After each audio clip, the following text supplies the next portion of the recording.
Oh, she's here. She was entering the studio. Yes, Now yes, she's here. yes. Anyone want to pull a mic right now? Uncle. All right. No, I asked you just an innocent question. Yes, and I. Anymore, we're doing an audition, and I decided that I wanted a different style. So instead of letting people come one after the other and we ask them questions and let them do what they can do, we decided that we're going to play a song. The band is going to strike a tune, and whoever knows the song, come and sing it. And Enimwa beat everybody. There were about 4 boys who stood up. Enimwa came from the back, outran all of them, and took the mic and blew our minds. We haven't recovered from it yet. No, I'm still recovering from Enimwa run. So she outran. Enimwa ran and beat them because she was at the back. She wasn't in the front. And there were about 2 boys to one side who got up. There were about another 2 people in front of her who got up. But you see, what they didn't have was a little bit of confidence. So like, should I go? Should I not go? I think I know this song. I think anyone just had to run all of them. Wow. Went, picked the mic, and did her own thing. And we are still recovering. yes. Anyone is one of the sweetest people you would ever meet. Oh yeah, I can say that. You know, one of the sweetest people. Except when she's arguing with you. Because Auntie Jai, I mean, I would say that she's added a lot of color to our team. The first day I personally as host of the show, I decided that I want Enima on the team. She was on the show, and we were discussing the no bet syndrome. Okay. And Enima went on an Enima tirade. That's right. Yeah. She was livid because apparently this old man had been sent to a hospital and we were told there were no beds. And she ended with this, what does no beds mean? And she said it like 3 times. And I remember after that, I said that I don't know what to say. After something, I don't know what to say. So yeah. I went on a break. And at that point, I was like, Charlie, I call that the anyone flow. When anyone is in flow, you can't catch it. It's amazing. So anyone, may this be your best year yet. I love you very much. And I'm very proud of you. And I'm going to steal a few more seconds of Uncle's time and read Macosby Anthony's message. You'll love this one. A happy birthday to one of my favorite ladies who mentions my name like reading poetry. It's my prayer that your feet are pumped, your hands are lifted, and your back is strengthened. May you never lack, and even when you do, you'll be equipped with the tools to gain more. Anymore, you are fantastic and beautiful. Enjoy the very best day, the very best of your day. Love from Macosby. Makosi, your prayers have been answered. Anyway, it's very much pampered. And this is another one from our poetic producer, Papaya Asari. This is a poem, so I have to deliver it. Okay. To the behemoth of talent, wit, intellect, and beauty, we celebrate your coming into Mother Earth. Sounds of melodious voices herald your coming. Glad to have you in this part of town. On this special day, glow, flourish, and continue to be your amazing and alluring self. To the next move of grace, grit, and gravitas, soar without any frills or razzmatazz, wow your family, friends, and audience, which will defy their expectation calculus. Happy birthday, Enima. Wow. Yeah. Papaya. Yeah, that's poetic. This is wonderful. This is wonderful. Oh, and have you seen Papaya today? Hey, Papaya. Have you seen Papaya today? I mean, look, I know that radio can't make you see it, but if you have heard the poem, then you know how Papaya is looking. Look, let's take a picture and put on online. Yes, the online people. He's please, the Fugu smoke. No, he covered the whole Ghana, from the northern side to the. And then he took us overseas. And then his feet. Nanaya is wearing boots. P.Y. Asare. My goodness. Papaya Asare is literally. Talk about making a fashion statement. I wonder why he chose Enimua's birthday to do so, though. Well, he said it is for Enimwa. It's for Enimwa. Yes. No, he has not made any secret of it. He said it is for Enimwa. So, Papa, is it only the dressing and the poem that is for Enimwa today, or the other things. What are you trying to do? I'm asking an innocent question. Papaya is my son. Be careful what you try to do to him. Now let me know what do you have in mind? No, wait. What do you have in mind? No, I have my show. What do you have in mind? I have my show in mind. Why? Why? Well, okay, so Uncle, you had to make a choice this morning. Your best rapper in Ghana.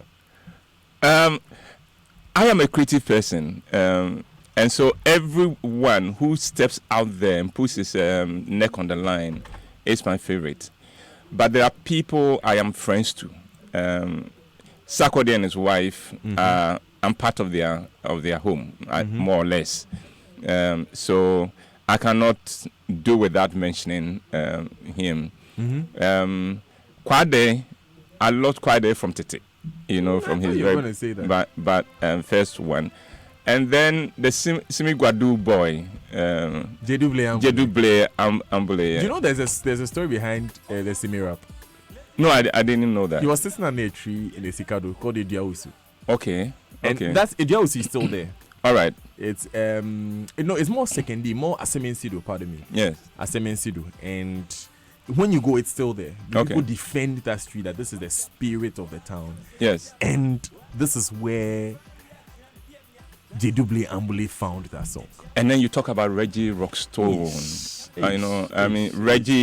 Reggie is he's one of the most interesting people you would ever meet in any forum, in any circumstances.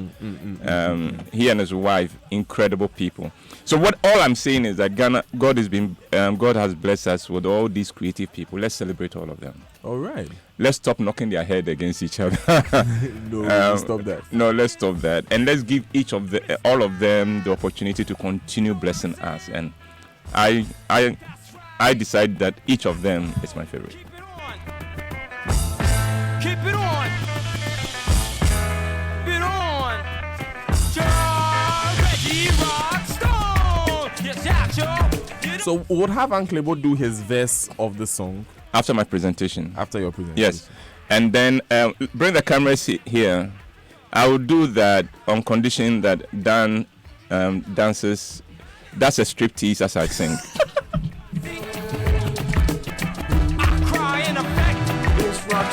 Okay, well, that'll be rated 18. It'll be rated 18. The kids can't watch it. But this one, all the kids are asleep. I mean, so we have the money to ourselves. Okay, what's for food for Thursday? Then June and July saw many tertiary institutions send out the next batch of graduates into the marketplace. For many of those who graduated this year, the future looks very bleak with fewer job openings. After national service, unfortunately, many of them are going to be home, hoping and praying for an opportunity to work and make their contribution to national development. This morning, I bring a message of hope to the young people who have now come into the job market. And to all of them, I say, you can create your own opportunity. So, here now are 10 ways you can create your own opportunity. 1, give national service your very best shot. There may not be that many job openings, but almost every graduate will be given a national service placement. Many companies are not looking to hire, but no company wants to lose a good and promising material. So to all those who are going to be posted for national service this year, I say, see the period of national service as one long job interview. If you give it your best, you may attract the attention of those who matter and thereby create your own opportunity. 2, go back to school. My generation got by on just GCE O-level and sometimes even on the Form 4 Leaving School certificate. A first degree was like magic as far as finding a job was concerned in those days. Then in those days, before they finish their final exams, there are companies ready waiting to come and recruit you. Really? Yeah. And there are car companies there offering you the opportunity to drive and to test drive their cars because they know you pay for it. It is no longer the case. These days, a first degree does not open many doors. My advice to every fresh graduate is that whilst doing your national service, begin to make arrangements to go back to school to do your master's or to enroll for a professional course.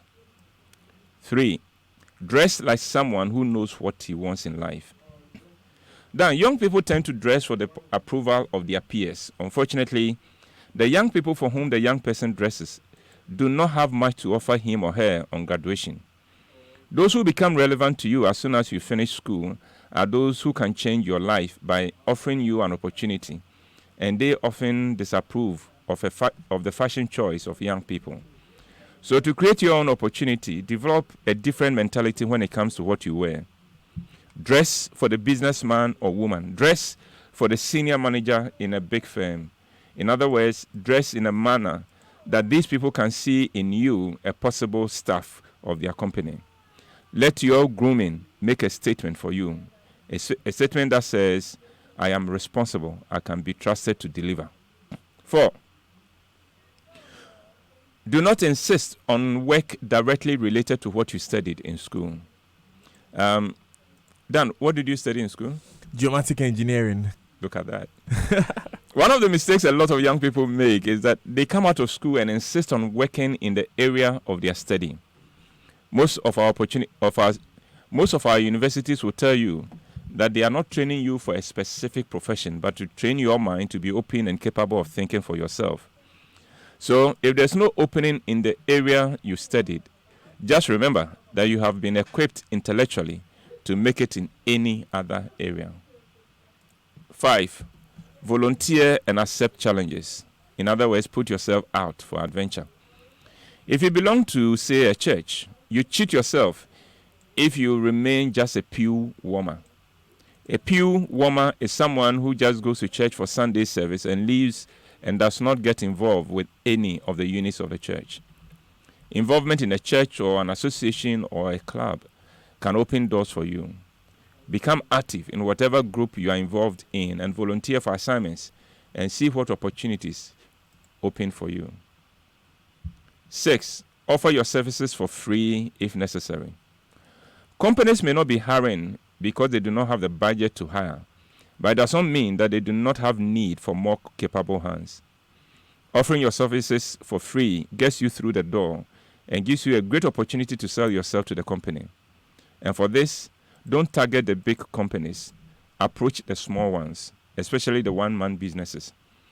You may not respect that company operating in that corner in your neighborhood, but you never know how much of a difference they can make to your life and to your future. So go in there, make yourself indispensable with your dedication and hard work. In the worst case scenario, if nothing comes out of your working there for free, you can at least put them on your CV when listing your work experience. 7. Offer your services to the big man or big woman in your church or in your community. Fortunately for all of us, every church has at least one big man or big woman, and every neighborhood has at least one person who is doing much better than the rest. Almost every big man or woman I know needs all kinds of help at home and with his personal affairs. So begin by being respectful to these people, and then when you have become familiar to them, ask them if you can serve them in any way, be it washing their cars or helping with the weeding in the home. In serving them, you put yourself in a position where they will have no other alternative but to generate an interest in your future and to help you realize it. And you never know when a phone call from them or a note from them can open a big door for you. 8. Take advantage to learn a skill. If after national service you don't have a job, don't stay home spending all the time on social media, eating and sleeping. Look for a job where you can go to learn a skill. It does not matter what kind of skill, just go in there and learn. And it will surprise you where that skill can take you. I know someone who graduated from Legon and found himself jobless after national service. He began to go to a photo studio to help out, and from that he learned to take pictures professionally. Today he is no longer jobless, but he still makes more money from his skill as a professional photographer than from his 8-to-5 job. 9. Take an interest in the business or trade of your mother or father or some close relative. A lot of young people whose parents or close relatives run their own businesses or operate their own trade cheat themselves when they show no interest in what their parents and relatives or aunties and uncles do. If some young people developed an active interest in their fathers or mothers or uncles or aunties' trade or business, they will never be jobless for even a day. So, let's say your mother or auntie is a caterer or a seamstress. Throw yourself into the business. Work hard to be really good at it and see if with your education you are not able to take that business to a higher plane than your mother or auntie could ever have imagined. Or if your father is, say, a tailor, get involved and learn and see if with your education you are not able to transform that tailoring shop into a fashion design outfit. I know of a family in which almost everyone runs a pharmacy shop. It began with the eldest son of the family who read pharmacy at KNUST, opening a pharmacy shop, and his younger siblings offering their services for free. With time, one after the other, each of them has opened his own pharmacy shop. 10. If you can make money, see if you can make money from your hobbies. I know several young ladies who are making good money from makeup. It began as a hobby for them, and now it is fetching them more money than their regular jobs. One of the young ladies I know is doing quite well with beads. The point is, everything is valuable. Nothing is a waste in life. So whatever you have been blessed with, please pay attention to it and explore how you can make a business out of it. I said 10 points, but let me give you a bonus. Look for a need in your community and develop a solution to it.